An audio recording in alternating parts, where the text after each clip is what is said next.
En esta edición de entrevistados de Despertar Entrerriano nos encontramos con Dolly Sarli, integrante de la comisión directiva de El Refugio, que es una sociedad protectora de animales Concordia. Nos encontramos con ella en conmemoración al 19 de agosto, que es el Día Internacional del Animal Sin Hogar, que se conmemora cada sábado, el tercer sábado de agosto. Bueno, Dolly, para empezar, ¿nos podrías contar cuál es la historia detrás del refugio? Bueno, en primer lugar te voy a hacer una aclaración. Dale. La institución es Sociedad Protectora de Animales de Concordia. Okay. Precisamente este año está cumpliendo 45 años. El refugio que tenemos actual no lo tenemos desde la época que nace la institución. ¿Sí?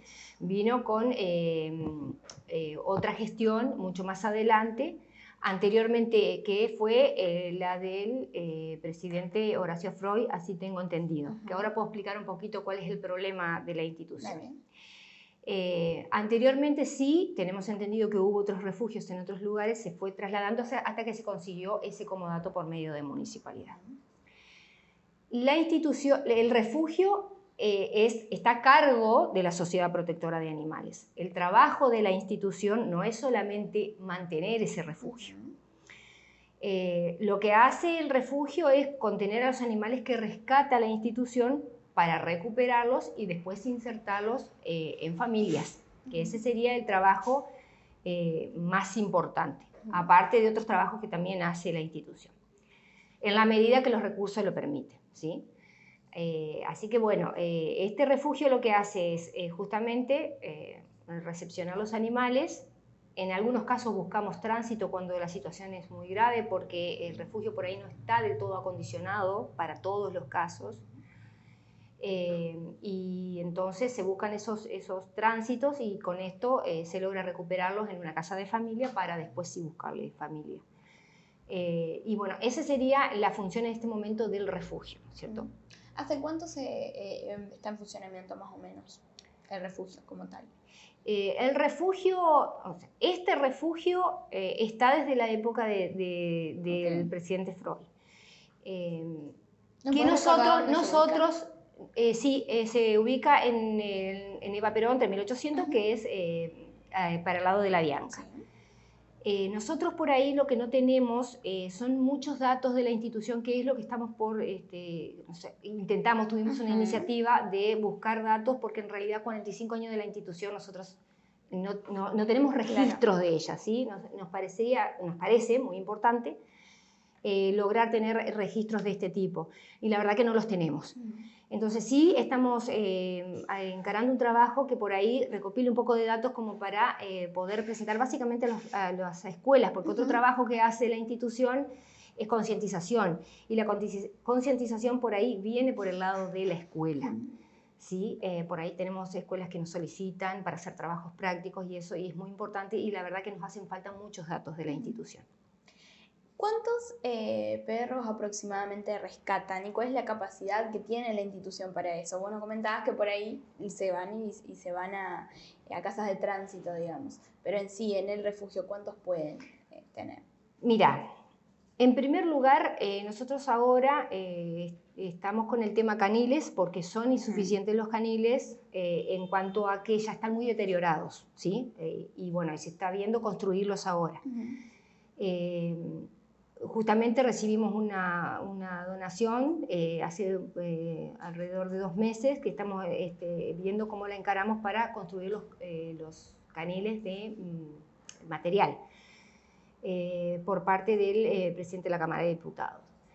Porque justamente no están en condiciones, entonces no se puede llevar muchos animales. Pero aparte, en este momento debe haber unos 32 animales, pero son cifras oscilantes. Claro. Porque se pueden ir en adopción y al otro día ingresan, entonces son cifras que pueden subir o bajar. En este momento nosotros estamos manejándonos con esa cifra, y lo que estamos nosotros lo que tratamos de hacer básicamente es controlar los animales que ingresan, los animales que egresan y los recursos que se tienen para mantenerlos, ¿sí? ¿Por qué? Porque si nosotros no ajustamos esas 3 áreas, lo que nosotros tenemos es un desequilibrio en el trabajo de la institución. Si nosotros nos ingresan demasiados animales y no salen animales, puede que el dinero que nos ingrese no alcance para mantener esos animales, ¿sí? Entonces nosotros tenemos que, sí o sí, estamos limitados. Necesitamos recursos también humanos. ¿Por qué? ¿Cómo se financia? La financiación es la cuota social, la cuota societaria de los socios. Después tenés un convenio con municipalidad que tiene continuidad por un año, pero a veces hay ciertos inconvenientes que se presentan o atrasos, y entonces pasan 1 o 2 meses que no se cobran, ¿sí? Esto es dentro de todo normal, pero es la municipalidad la que a nosotros nos ha estado ayudando dentro de todo de manera corrida. En otras gestiones sí ha habido ayuda de otros órganos del Estado y demás, pero en este momento lo que tenemos es eso, o sea, sería convenio con municipalidad, que todavía no está firmado el actual, la cuota social, más las donaciones comunes, las donaciones de las personas que quieren donar de forma particular. De eso y de alguna actividad como por ejemplo la venta de pasteles o también puede ser algún bono contribución que se haga. Bueno, de eso es de lo que se sostiene la institución. ¿Cómo es el proceso del rescate de un animal? ¿Ustedes lo llaman? ¿Hay gente que ve que hay un animal callejero que no está en buen estado? ¿Cómo es? Hasta incorporarlo al refugio o a las atenciones. Bueno, tenés de diferente. Hay veces que se nos pide ayuda por medio de página. Como nosotros no tenemos muchos recursos, por ahí lo que intentamos es que la gente nos ayude con algún traslado, entonces pedimos traslado, que se lo lleve a la veterinaria, entonces después sí nos hacemos cargo. Vamos manejándolo en la medida que podemos. Y por ahí nosotros, los mismos integrantes de la comisión directiva o voluntarios, detectamos un animal en la calle, algunos de nosotros andamos mucho en la calle, y hacemos los rescates de forma directa. Esas son las dos formas, o nos piden ayuda, o vemos un caso donde se está pidiendo a las redes sociales ayuda y de nosotros tenemos la posibilidad, nosotros acudimos a todas las ayudas posibles. ¿Cómo hacen con el tema de médico, veterinario y demás? ¿Se paga con la financiación? ¿Tienen algún convenio con alguna veterinaria? ¿Va con la ayuda de la gente? ¿Cómo es? Nosotros nos manejamos con 2 veterinarios. Nosotros no es que tenemos un convenio con ellos, simplemente nosotros hacemos el uso de la veterinaria durante el mes, los primeros días del mes se abona el gasto que sea. ¿Sí? Eso es todo en cuestión de veterinaria. La otra parte en cuestiones veterinarias de la que tenemos sí ayuda es de la veterinaria municipal. La veterinaria municipal por ahí nos ayuda en facilitarnos ciertas cuestiones, como las castraciones, alguna atención de urgencia. Sí hemos tenido ayuda por parte de la veterinaria municipal en algún que otro caso grave. Por ejemplo, tuvimos un caso de una perrita que estaba mal pariendo, los cachorros estaban muertos adentro. Eso, por ejemplo, requiere una cirugía urgente. Si no tiene la cirugía, el animal se muere. La familia era de escasísimos recursos, no podía abordar, o se le ayudaba o no había. Bueno, hicimos toda una movida y contamos con ayuda de municipalidad, y en ese caso municipalidad fue la que nos ayudó con esa cirugía, en el pago de esa cirugía, que lo hizo por medio de sus veterinarios, no por medio de los nuestros. Por eso, nosotros contamos con esos 2 veterinarios con los que nosotros trabajamos, pero aparte contamos también con ayuda de veterinaria municipal. ¿Cuáles dirías, en tu opinión, que son los mayores desafíos que enfrenta el refugio? Yo diría más que el refugio, la sociedad protectora de animales. Son muchos, pero los más importantes sería el capital humano que se necesita, porque hay una diferencia entre una asociación civil que no tiene fines de lucro, que es a pulmón, a una empresa.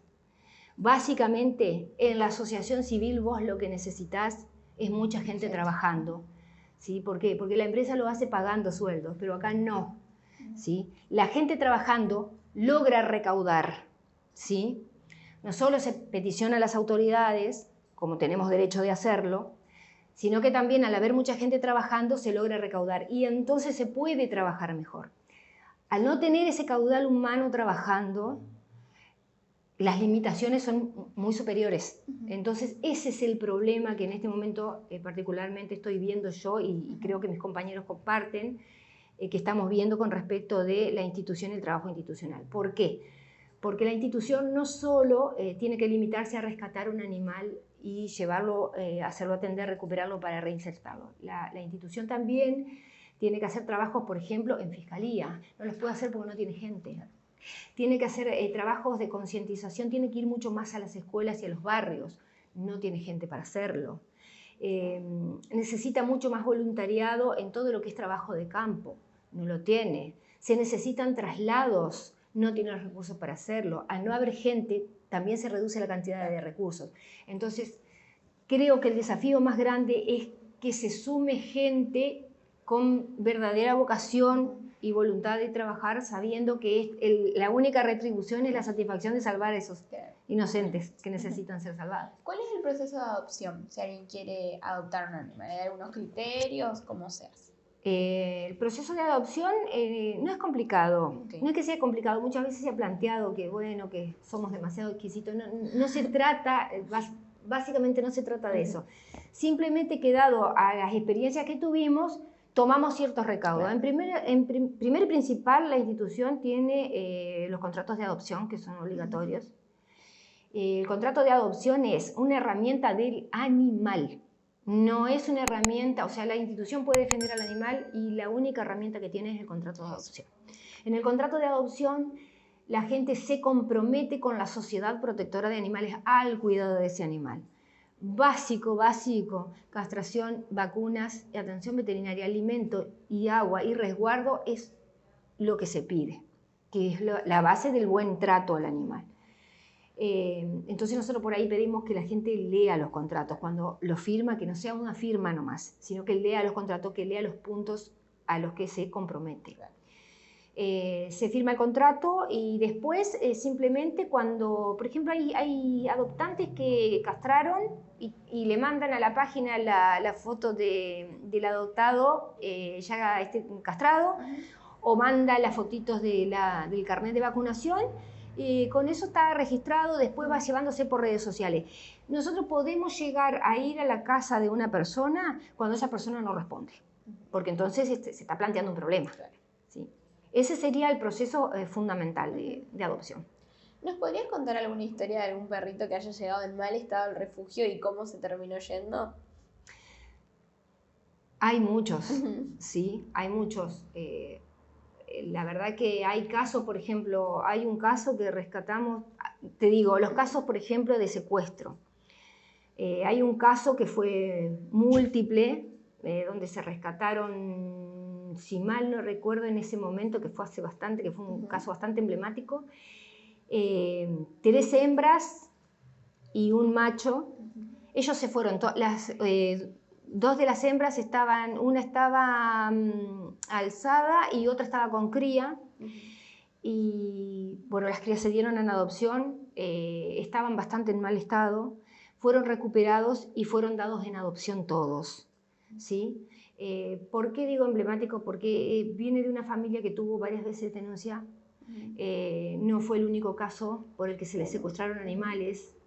Después volvieron a tener animales y hubo que volver a operar sobre ellos. Sí, es muy difícil enfrentar situaciones así, ¿sí? Porque las leyes por ahí son un poco insuficientes con respecto de prohibirle a una persona maltratadora volver a tener un animal. Entonces esas son peleas por ahí que tienen que ver con lo legal, con la justicia, y nosotros por ahí tenemos nuestras limitaciones también.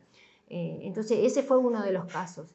Después tenés casos de tipo particulares, tenés un montón. Tenemos el caso, por ejemplo, de una perrita que fue entregada voluntariamente con otro perrito más, la patita quebrada, ya estaba mal soldada.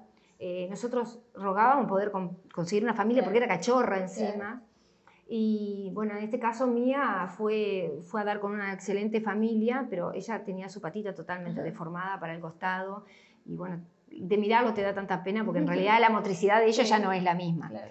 A lo mismo que ciertas discapacidades, como puede ser ceguera o el faltante de alguno de los miembros, ¿sí? Pero son muchísimos los casos, son muchísimos, la verdad. Y dan en adopción los perros que son ya más viejitos también, ¿no? Sí, bueno, ese es un tema bastante complicado. En el rango etario de los animales, los que más fáciles de dar en adopción son los cachorros. Entonces nosotros sabemos que si tenemos cachorros, sí tenemos un problema. El hacinamiento hace que los más débiles corran mucho riesgo de morir. Entonces nosotros tratamos de que cuando son muchos, de tratar de que salgan en familias lo más rápido posible para evitar que se nos mueran, ¿sí? Por más que nosotros los cuidemos. ¿Por qué? Porque vienen de la calle y vienen con cosas que nosotros no sabemos. Por más que vos los veas bien, hoy los ves bien y mañana pueden estar decaídos y ya. Después tenés el perro joven. El perro joven adulto también tiene altas posibilidades de salir. El perro chico tiene más posibilidades de salir que el perro más grande. ¿Por qué? Porque puede ir a un departamento o a espacios chiquitos. Y después tenés el viejo, los pobres viejos. El perro viejo es un animalito que ya directamente tiene muy bajas posibilidades de salir en adopción y es a lo que nosotros por ahí le ponemos más ficha, ¿no? Nos interesa que la gente entienda que un perro adulto lo que necesita es pasar sus últimos años, sus últimos tiempos de vida con una familia y no en el refugio. Porque el refugio, si bien nosotros tratamos de hacer lo posible, el refugio hay un montón y no es una atención personalizada, de familia. Nosotros queremos que ellos tengan eso, hasta el día que tengan que partir. Pero sí, el perro en la vejez y el perro discapacitado son dos de los casos en los que cuesta mucho buscarles adopción.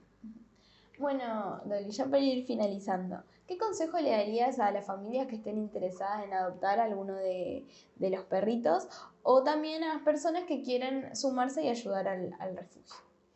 Bueno, más que un consejo, lo que pienso, creo que si nosotros queremos una sociedad más sana, más empática, hoy por hoy con toda esta cosa que se vive, que vivimos enojados y demás, yo creo que la oportunidad la sociedad se la puede dar tratando bien a todo su contexto.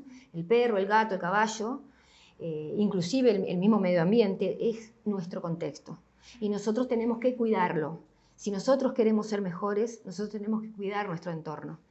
Esos animalitos que son nuestra compañía, que ellos aparte retribuyen el afecto que nosotros le podemos dar y los cuidados que le podemos dar, creo que ellos merecen esa oportunidad. Creo que la gente tiene que darse a sí mismo esa oportunidad. Bueno, muchas gracias. Gracias a ustedes por la oportunidad. Esa fue Dolly Sarli para Entrevistados de Despertar Entrerriano.